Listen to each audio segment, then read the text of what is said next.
Hi, my name is Jillian Fluxner, and I'm the founder and president of Fresh Squeezed Opera. Welcome to the third of our Fresh Squeezed conversations with Jenny Beck. Before we begin, I wanted to ask for your support in continuing our work and supporting these amazing composers and artists and in creating new opera. You can donate at the link below, and any amount is greatly appreciated. And without further ado, please welcome Victoria Benson. Thank you, Jillian. I'm Victoria Benson. I'm board chair of Fresh Squeezed Opera and your host for the Fresh Squeezed Conversations. Tonight, we are going to be speaking with Jenny Beck, who is coming to us from Princeton, New Jersey tonight. Let's bring on Jenny. Hello. Hey, Jenny. Hi. How you doing? I'm doing well. How are you? Good. Thank you for joining us tonight. Thank you so much for having me. Yeah, we're gonna begin by, as we begin each of our conversations, by asking, how did you discover that you were a composer?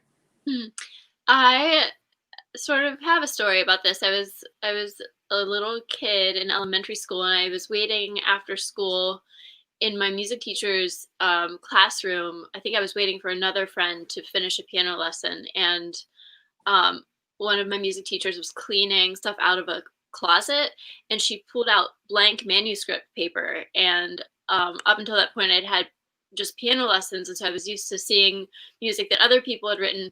And all of a sudden, it sort of hit me that I could write down notes as well. And Gotta fill out the space. yeah, and that was very exciting to me. So I took home some of that manuscript paper, and that was that. What were some of your first compositions like? Oh, I wish I could still find them. I found them at one point, when I was in like high school or something. And, I didn't know how many beats went to a measure, how to draw a proper half note or anything like that. So they were nonsense, but I wish I still had them. I think they were pretty cute. I'm thinking about that writing paper that you use when you're in grade school that has like the really wide lines and then the dotted line in the middle that helps you figure out where to put the, Yeah. where the halfway mark is. Mm-hmm. But I'm sure they were very avant-garde. Yeah, exactly. Very experimental. Did you have a mentor when you were first writing music? I was always taking some sort of lessons. I was taking piano lessons. I played saxophone and guitar for a little while. Trombone was my main instrument for a long time.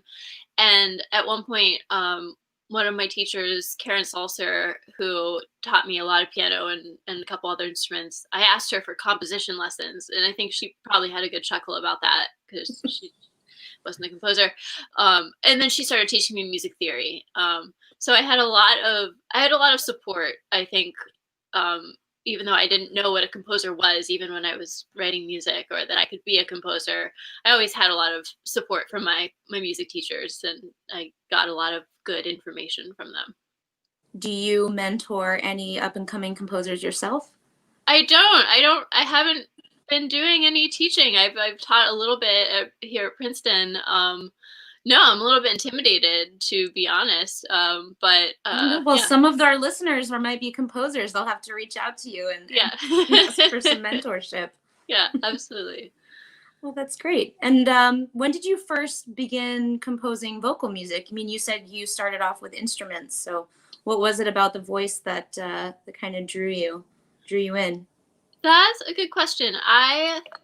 Let's see. I haven't written a lot of vocal music, and the reason for that is that it's very difficult for me to find text that I want to set. Okay. And but what's helped over the past few years as I've gotten back into vocal music is discovering the work of Anne Carson, who is my favorite author. And she is a poet, she's a novelist, an essayist, just generally kind of an awesome scholar. She does a lot of translations of ancient Greek and ancient Chinese texts. So she's like a properly experimental person, and the way that she works with words, where the words are at once very beautiful and very like hard-edged, is something that I'm really drawn to. So having her as sort of someone to channel and just to use her work, she's been very cool about letting me set some of her stuff. That's gotten me back into writing a lot more vocal music, actually. Yeah, I imagine that's probably a struggle for a lot of composers looking at vocal music, is finding what kind of, if they're not writing their own text, right, finding what kind of text they want to set. And then if they do find something that really speaks to them, if it's not in the public domain, you have to have a good relationship with the author. How did you reach out to Anne Carson to develop that relationship? I reached out to her publisher, who put me in touch with her agent. Everybody was very cool all along the way. I it just all worked out. I didn't ever run into any resistance. I just sort of looked things up and got pushed to the right people. And she, from what I hear, she is very cool about letting pretty much anybody who wants to do anything with her work. She's open to that, which I think is really great. And that just again speaks to kind of like how she thinks about creative work, which is cool. That's awesome. Was there something about composers who did have work, or I'm sorry, authors that did have work in the public domain that just wasn't speaking to you, or did you spend a lot of time looking for anything like that, like the traditional Dickinson or Yeats or whoever it is that Yeah, and there's a lot of really beautiful stuff out there. It's just that I'm so incredibly picky. I have to not just like it, but be drawn to it in a really specific way and like hear it in my head and see images. It has to be this kind of evocative thing that is good on its own, but that I can work with and not add to, but create something with. So yeah, it's just a very specific set of requirements for me. It's very personal. Sure. I want to talk a little bit with you about the piece that we're going to listen to first, While I Rest. Now that is a Thomas Weelkes poem, so that is in the public domain. What was it about this text that spoke to you? It was I think it was sort of vague enough. It wasn't a narrative that I felt like I had to serve. It was like more like images. I'm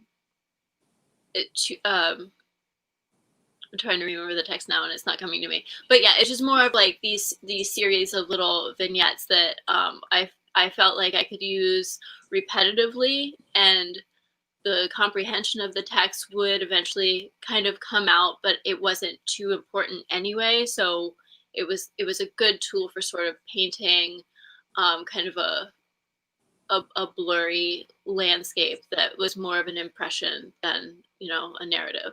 Okay.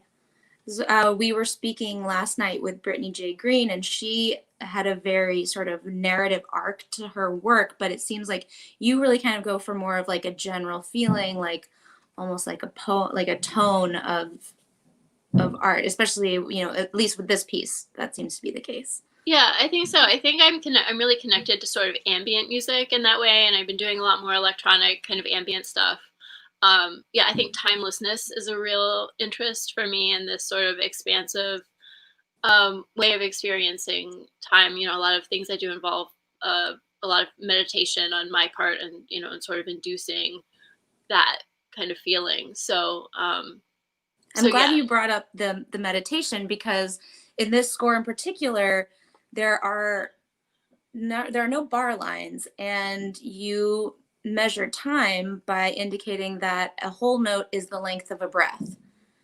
And what is it about meditation and breathing that influences your work? And I believe I can see it in this piece. Did it influence you at all when you were writing this?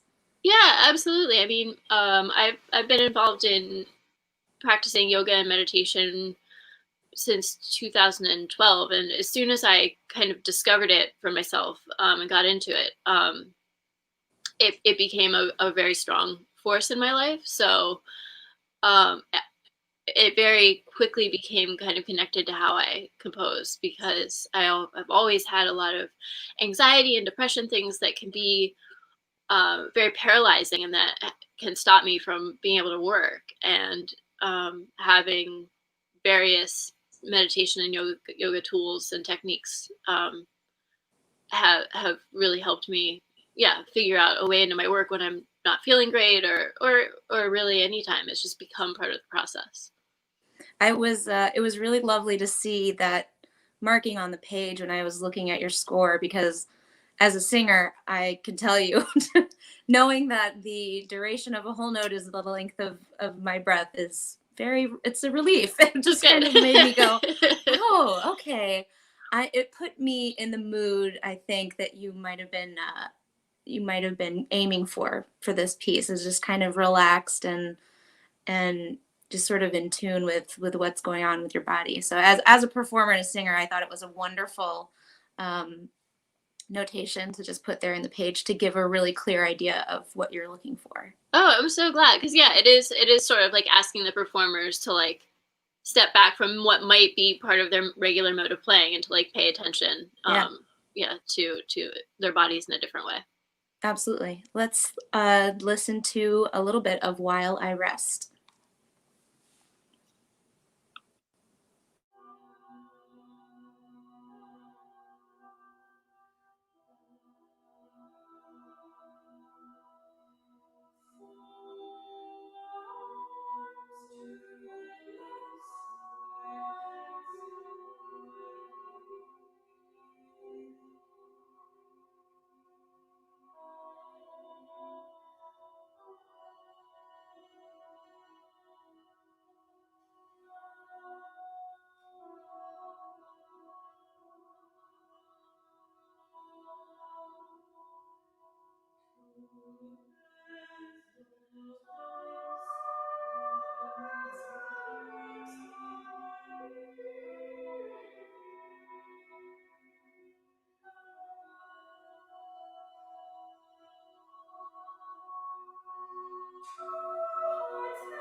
So that was While I Rest by Jenny Beck. That was a 3 voices unaccompanied, so a cappella. So Yeah. that was just beautiful. And I love Thank how you. evocative it was of some of the madrigals that might have been written with Thomas Weelks's poems. That was very cool. Thank you. I really do like a lot of early music and that vocal style especially. So I'm almost always channeling a little bit of early music when I'm writing vocal music. On your website, it talks about how you are interested in breathing and listening and breathing. And what is the listening part of it? We spoke a little bit about the breathing, but what is it about the listening that you find so compelling?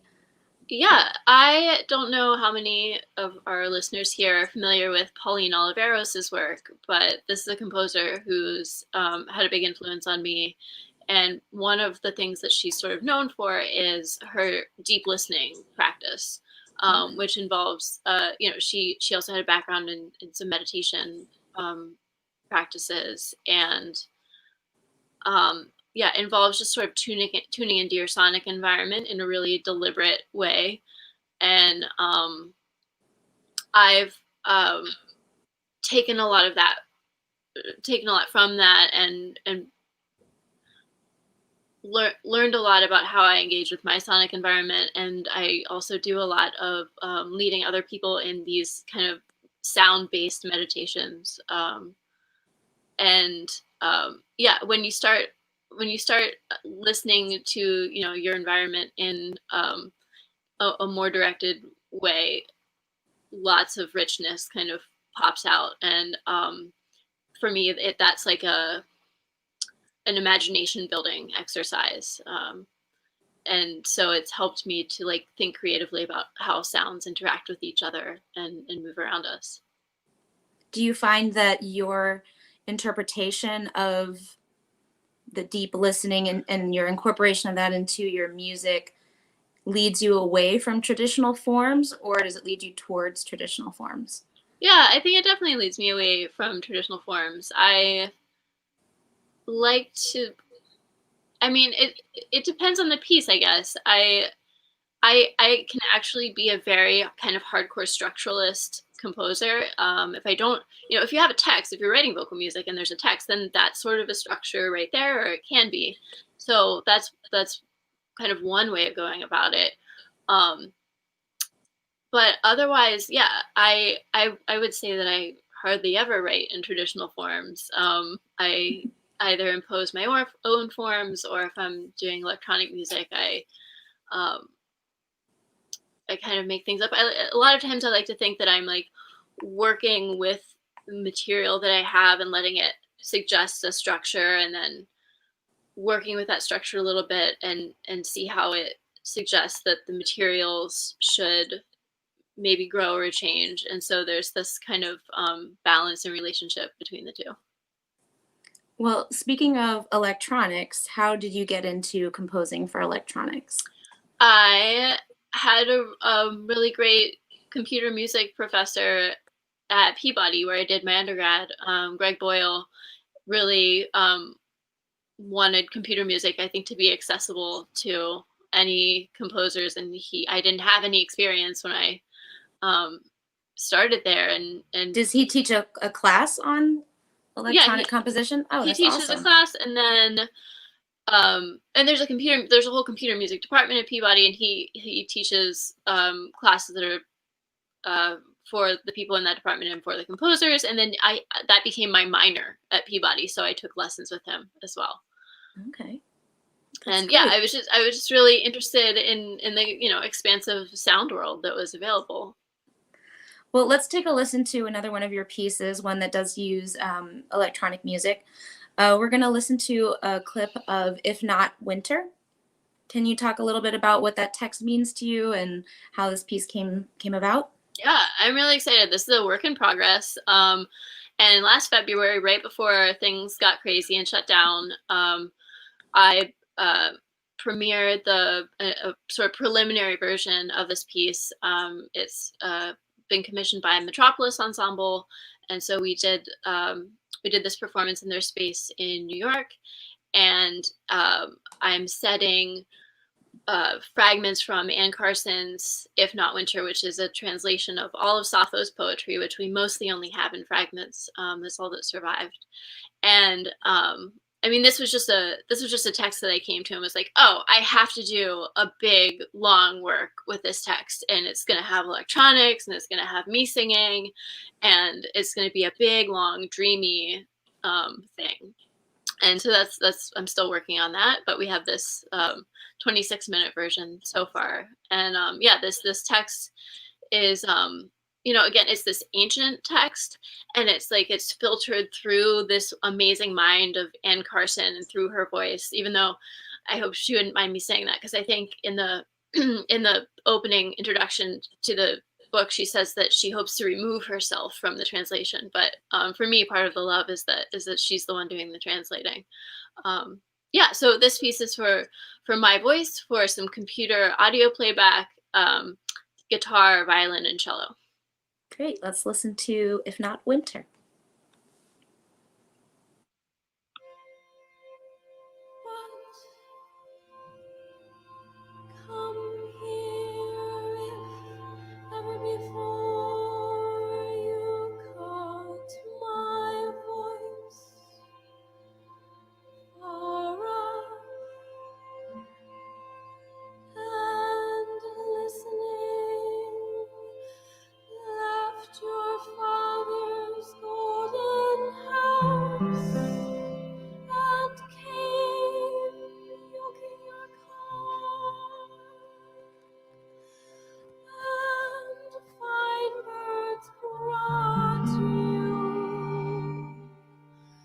Sparrows over the black earth whipping their wings on the sky.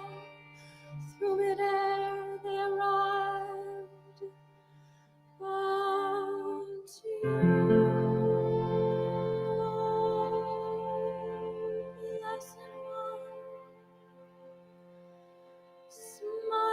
in your deathless face and asked what. Now again I have suffered, and why? Now again I am calling out, and what I want to happen.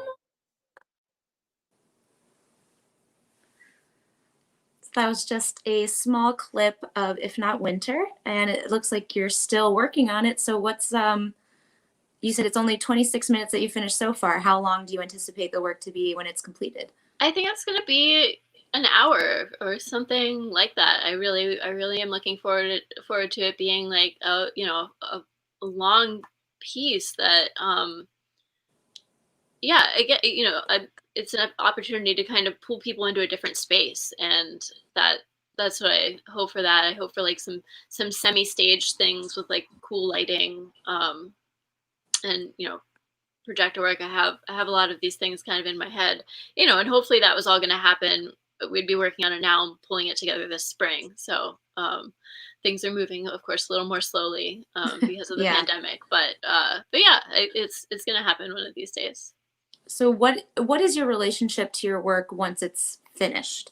Do you ever like put things away and say this is done, or is there always the possibility for revision? I'm not a big reviser. I have one piece that I had done and then revised and then has been done again, and that piece, I mean, I totally gutted it. So I haven't figured out quite how to do the like kind of moderate revisions. I'm either like, okay, this piece is done, these things about it worked, these things didn't, but that piece is that piece, and I'm going to go on to this next piece and see if I can figure out how to answer some of these questions that I didn't answer in the last one. So that, I think that's usually more of my mode. It's like each piece, each piece is sort of like, there's some questions, and one of the things that's been helpful in my composition life is to not feel like I have to answer every question with every piece. So it's just, that's a wonderful philosophy. I try to spread that one around. Because that takes a lot of pressure off. So I finish a piece and I generally move on to the next one. Yeah, I mean, it makes sense. You want your audience to be able to answer some of those questions, or maybe even the interpreters or the performers to be able to answer those questions. You don't have to do it all, Jenny. Yeah, and the piece, as it gets performed more, it grows and it has its own life in that way. So I'm happy to sort of let that happen. That's great. Now, what have you been working on? So you said, you've been working on If Not Winter, and we're all in this period right now of close quarters. So how have you been able to express your artistic impulses during the last couple of months? Or if you've even had any. I mean, I know some people are struggling with that. Some people haven't. I've definitely gone through rough patches with that, but overall, it's been okay. I've had things to work on, and I've worked on them. A few weeks ago, I finished a pretty long solo piano piece that I'm excited about, that Carl Larson's going to be playing at some point. And what's really been most helpful for me is a practice I started a couple of years ago, where I would just do what I'm calling daily meditations, where I just usually with electronic means, either some sketchy recording on my laptop, or sometimes with a better recording system, or with some samples, just taking some sounds and spending a couple hours playing with them and just seeing what they suggest to me, what happens if I put them through certain effects and certain processes, and just kind of like letting whatever happens in that couple of hours happen without having to worry about what it's a part of or why I'm doing it. And that, would you say it's kind of an improvisation almost? It's an improvisation, yeah, but I'm usually like working with one recorded sound or sample, and then like, stretching it out and putting it through different kinds of delay and adding, 800 layers of reverb to it, and just like seeing what it turns into. So it is like an improvisation, but I'm left with like a fixed thing kind of at the end of the day. but like mentally, yeah, it is kind of like an improv. And it's just kind of a low pressure way for me to engage with my creative musical brain, without the stress of like, oh, I'm working on this project and I need to like make this section do this thing, because that has been really hard, in especially in the pandemic, and I mean in general, but it's been Yeah. really hard to like finish pieces in the pandemic, because that's this like special kind of energy where I'm like, I have to be really engaged and really present and like very just like full of this focused energy, and that's been really hard. So I've tried to avoid that whenever possible, and just like done these kind of more open-ended things just to keep the And muscles working. we do have a couple of clips of some electronic pieces that you've been working on. Are these the result of this meditation? Yeah, so then now I have a whole bunch of these like little bits of sound, and some of them are really static ambient things, and some of them are more shapely. But I'm right now, one of the things I'm working on is putting together an EP of a few of these. So I'm working on bringing a few of them into things that resemble more finished pieces, and that usually requires bringing several of them together, and cutting and kind of layering them, and yeah, making more finished products out of them. Cool. Well, let's take a listen to a couple of them.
All right. And then I believe we have one more that we're going to take a look at as well, or listen to, as it were.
Those are so cool. Thank So you. that's kind of like the ambient sound that you were describing before, and Yeah. making it go through. We've got some comments coming in. Yep. Meditation makes me think of an artist's sketchbook. Creating without pressure is so rare these days. This is very true. It's wonderful to have music composed like this that creates, a safe, relaxed space rather than, a challenge that has to be surmounted, like Yeah, and it's important for me to remember that I really like writing music, and when you get stuck in like the things you have to do and deadlines and things, it's easy to forget. But that's another reason for this practice, is that it's like, oh, I actually just really like doing this. So it's a good reminder. That's great. Yeah. If you weren't a composer, Jenny, how would your artistic expression manifest? Yeah, probably Probably as a poet. I wrote a lot of poetry as a kid. So you could write your own text for I could your make, work. I could write my own text. That sounds really hard. I mean, one on top of the other, you know. Right. The whole Maybe. work. So. Maybe. Well, we've reached the end of our time together tonight, Jenny. Thank you so much for chatting with us. It was such a pleasure to hear from you and to learn more about your work. Is there anywhere you can direct our attendees tonight if they want to find out more about you or any other projects you're working on? Oh yeah, my website is jennybeck.net. I have things up on there. When someday we have events again, there will be events up on there. But yeah, it's been great to be here. Thanks so much for talking with me about this stuff. I love to talk about this. So oh yeah, it was great. It was great. Thank you so much. And everybody, thank you for joining us tonight. Hopefully we'll see you tomorrow for our chat with JD Daniel. Bye.